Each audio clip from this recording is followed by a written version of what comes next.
Relations and functions, 5-mark question. For f of x equal to 4x plus 3,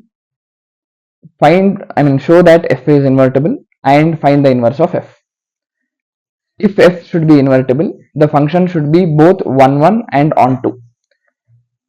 And to verify for both 1, 1 and onto, we should write what is given in the question part first.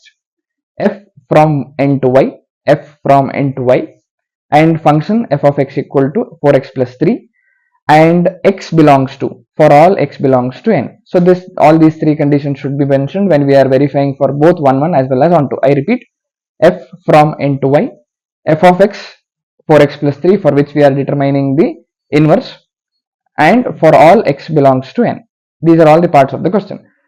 For 1, 1, if the function has to be 1, 1, the condition that should be known as, if f of x1 should be equal to f of x2, then x1 should be equal to x2. This is the main condition for the function to be 1, 1.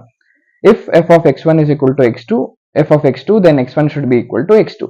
Now, my given function f of x is 4x plus 3. Substitute x1 in place, f of x1.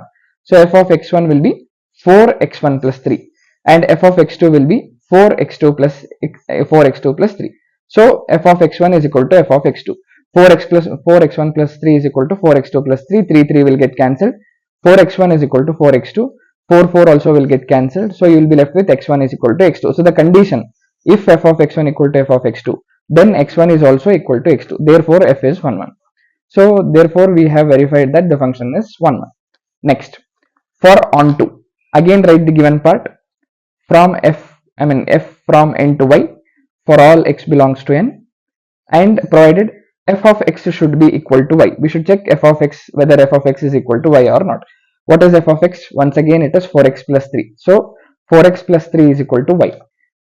Shift 3 towards that side, it will be y minus 3 is equal to 4x. Shift 4 towards that side, x will be y minus 3 divided by 4. So this is the value of x in terms of y. Once we get the value of x in terms of y, substitute in f of x equal to y. So f of x I got y minus 3 by 4. F of y minus 3 by 4 is equal to f of x I know, which is 4x plus 3. So 4 into x, which is y minus 3 by 4, plus 3. So 4 will get cancelled. Y minus 3 plus 3. 3 also, minus 3 plus 3 will get cancelled. You will be left with y. So therefore the condition f of x equal to y also has been satisfied. Therefore f is onto. Once the function is both 1, 1 and onto, f is invertible. Since f is both 1, 1 and onto, f is invertible. Now, f of x is equal to y. We know that f of x is equal to y. Shift f towards this side. It will be f inverse y is equal to x. F inverse y. We already know the value of x in terms of y, which is y minus 3 by 4. So we know f inverse y is equal to x. X is y minus 3 by 4. So f inverse y is equal to y minus 3 by 4. In place of y, we'll just substitute x. F inverse x is equal to x minus 3 by 4. And this is the inverse of x, given f of x.